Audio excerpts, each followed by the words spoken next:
Hello YouTube and welcome to another exciting video, and in this video I'm going once again talking about the 25 and out. The idea being I'm a game collector.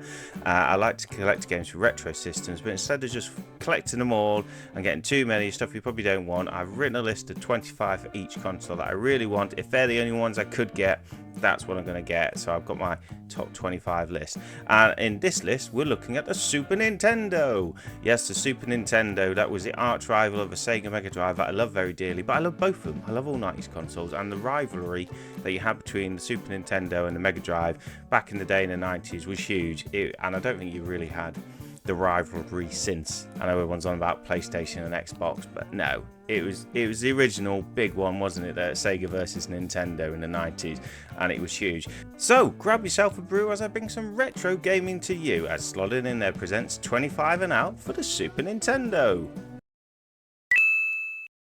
Okay, so if you see my other ones when I look to the Sega Mega Drive, it's the same sort of principle. I'll show you the list here. At the moment they're all sort of blanked out, but I'm going to go through it in no particular order, ones I've already picked up out of my 25 to do.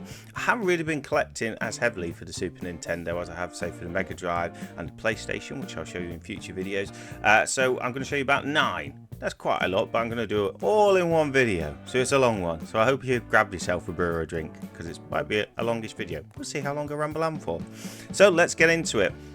Now with the Super Nintendo, I'm not too bothered about the boxes. I am with the Mega Drive because they're lovely plastic boxes, but Super Nintendo, it's all cardboard. The booklets are half battered half the time.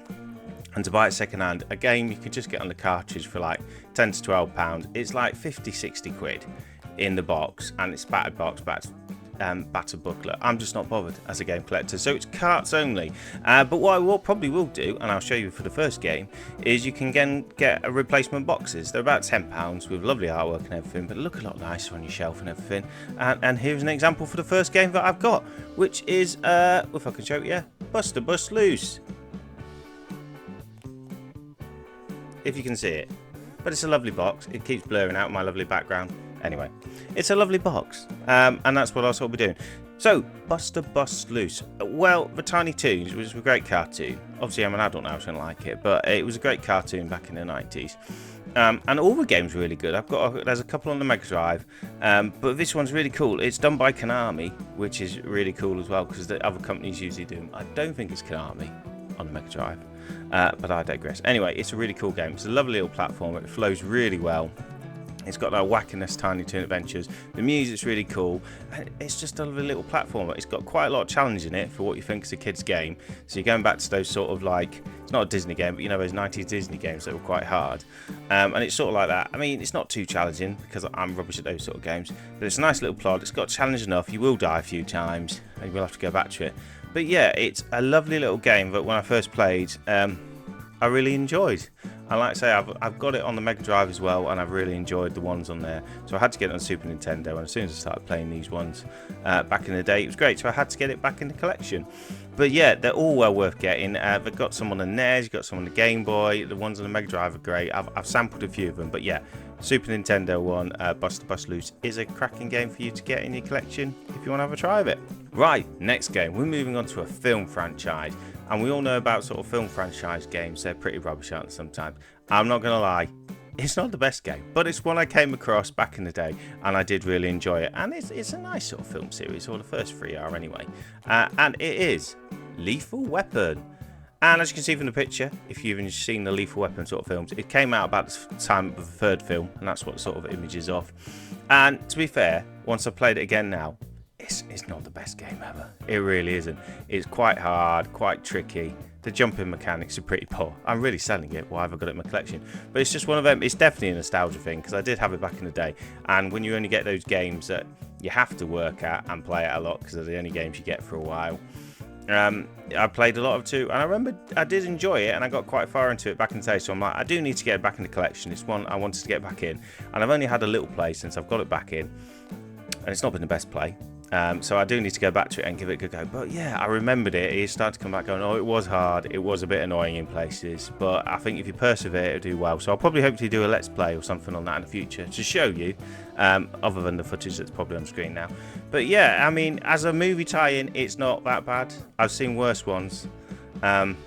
And like I say, some people do sort of like it. I think it's a very mediocre if you probably look at the reviews online for it. But yeah, it's Lethal Weapon. If you like the films, you get to play either character. I mean, what more could you want? It's quite good, really, in that sense. But there's not a lot more to say about it, really. But yeah, so that's Lethal Weapon. That's in there.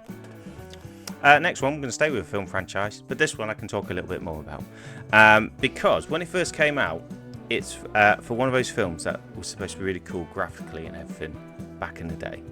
And when they showed you the game, and even though it was on SNES, there's 2D parts to it and there's 3D parts to it, and it looked absolutely cool for the graphics at the time.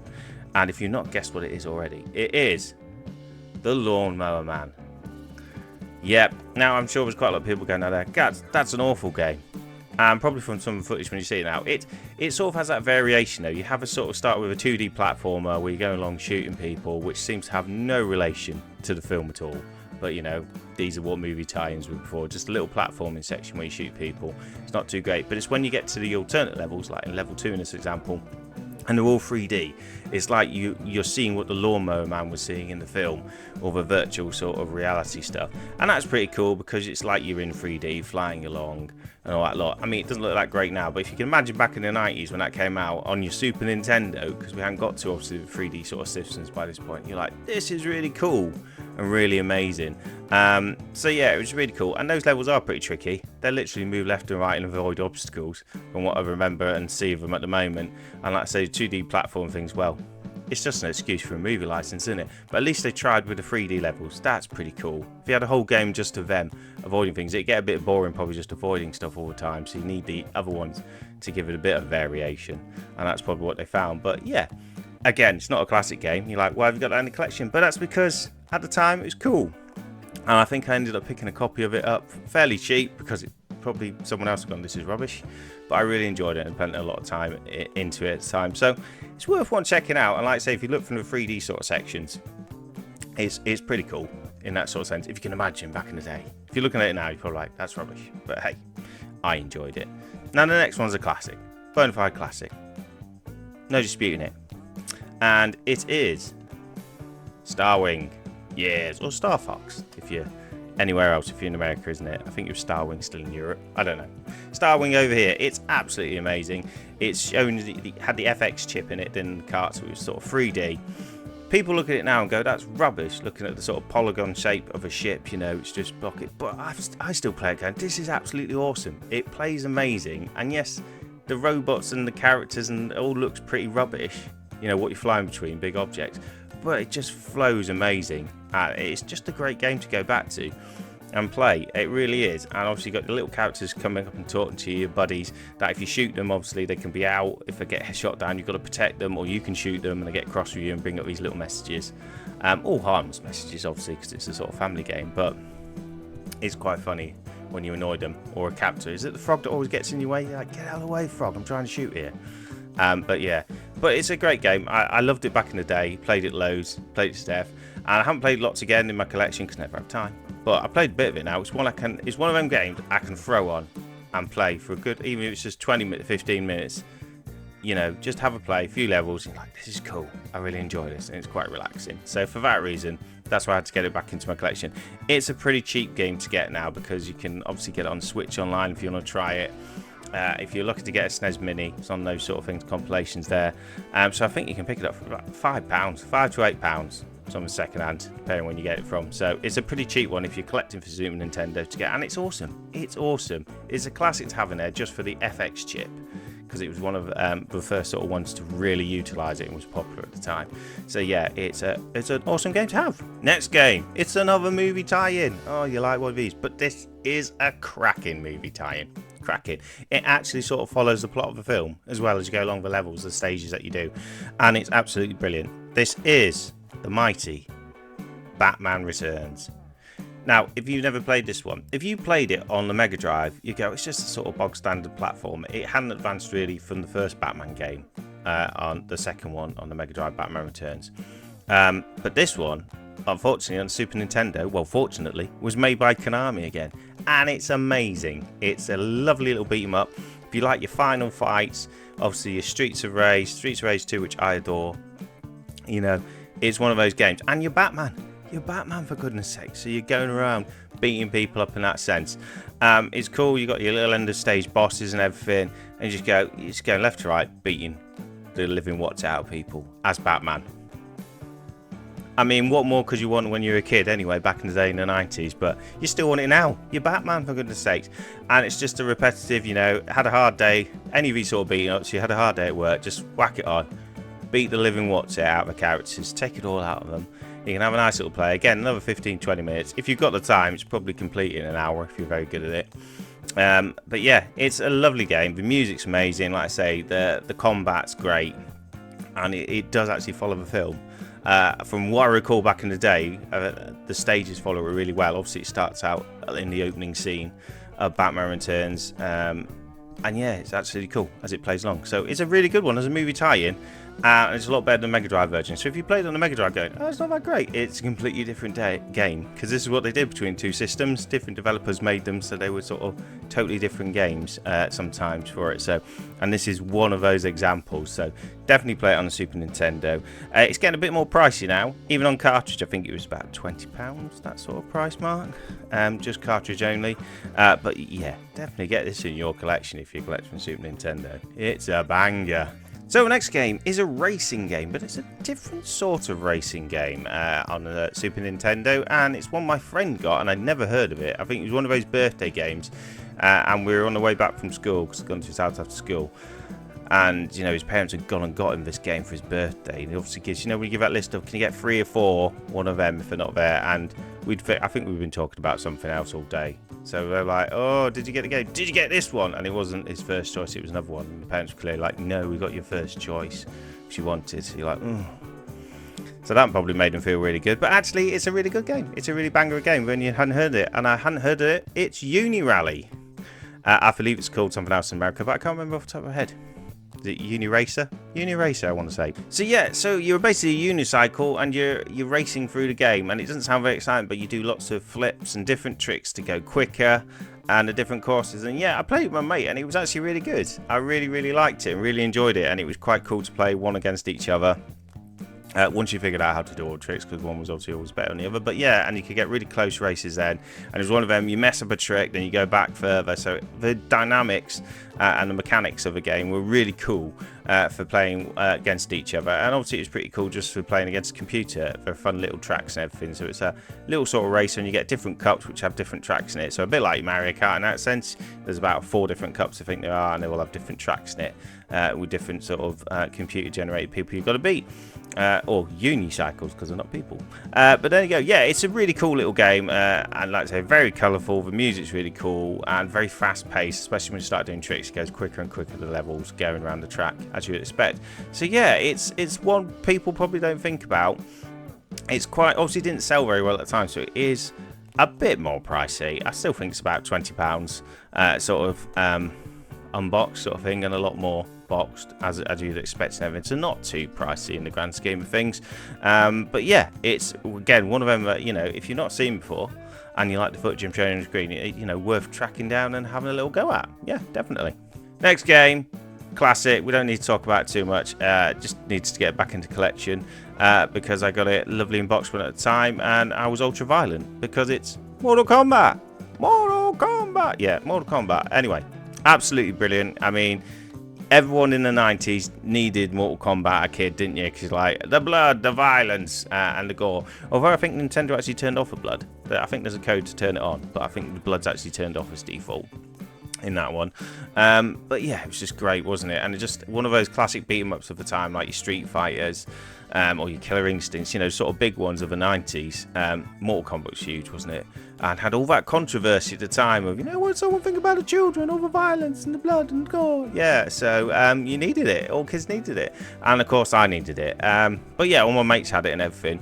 I think I was a bit slow to the party, because by the time I actually got it for my birthday, I think Mortal Kombat 2 came out about a month later. So I was a bit slow to actually get it. Took a time, didn't it? Because you had to wait for your birthdays and Christmases to get these games. But I did have it, and I'm not very good at beat 'em ups, and I don't really enjoy playing on my own, but I enjoyed playing all through that, and, you know, getting to the final boss and defeating them and everything. So yeah, it's one I definitely wanted back in the collection, because as I don't play a lot of those one-on-one beat 'em ups a lot. So when I do, it's like I definitely need to have that one in the collection. Next game, it's one of these games that you just find, don't you? You're those games that you just find. There might be a boot sale somewhere like that looks interesting. And this is how I sort of came across this game. Never heard it before. And we had those things called swap shops, as you could. And there was a news agent in a sort of village near ours.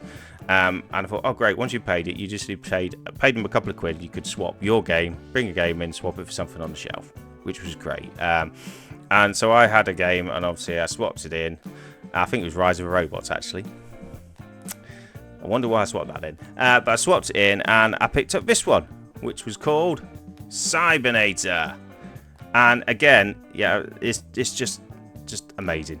Just absolutely amazing. I was really into manga at the time and everything. It's just the whole feel of it, the sound, the music, the sort of stylization of it.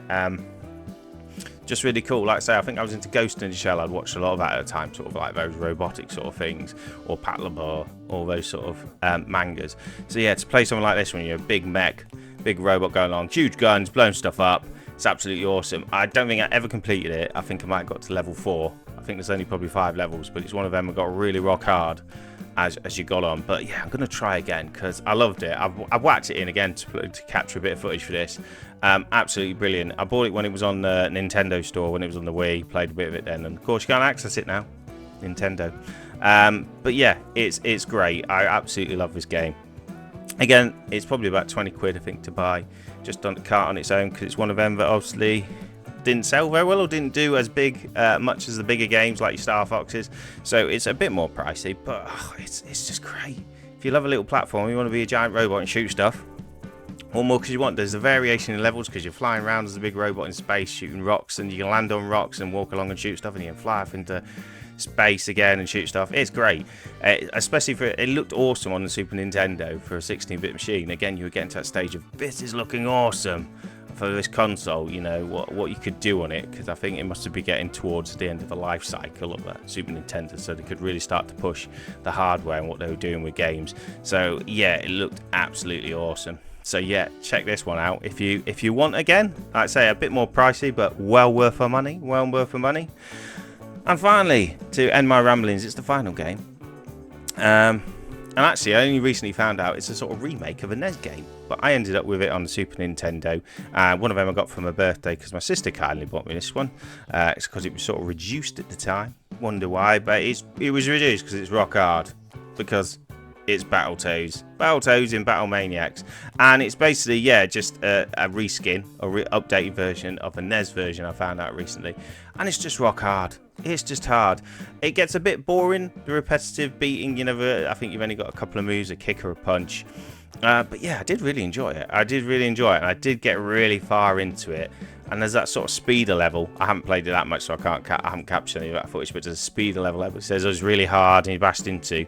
But yeah, I did nail it. I'm sure I completed the whole game. It was really good. So yeah, I really recommend it if you like Battletoads. I don't think it's too expensive. This one might be about £10 sort of mark or something, and it's just a little side-scrolling beat 'em up again. So you know, if you like your Final Fights, your Batman Returns, your Streets of Rage, it's good. It's not one of the best, but it's good. And like I say, it's got some quirky levels in there, like sort of like, I think it's jet ski level, isn't it? And then you're climbing down some walls of a cavern or something. So it's got some variation in levels to make it a bit interesting, and your standard bosses and everything. And it's a bit humorous because you're a giant toad going to beat stuff up. So what more could you want? Yeah, definitely one to get if you enjoy. So there we have it. I've given you 9 of my games already out my 25 I want to get, and here they are. Like I say, in no particular order. This is how I've sort of got them on my list, as we see them there. Like I say, there's probably some surprises in there. They're not just sort of standard ones, I don't think, that people always think of as Super Nintendo. But some of them might be in the rest of the list. You'll have to wait to a future video till I actually buy some of them as well. So, yeah.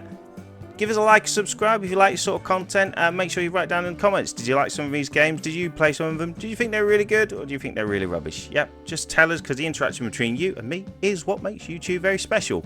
I hope you enjoyed this video, and watch out for future episodes. Like I say, I'll try and do a PlayStation one in the near future.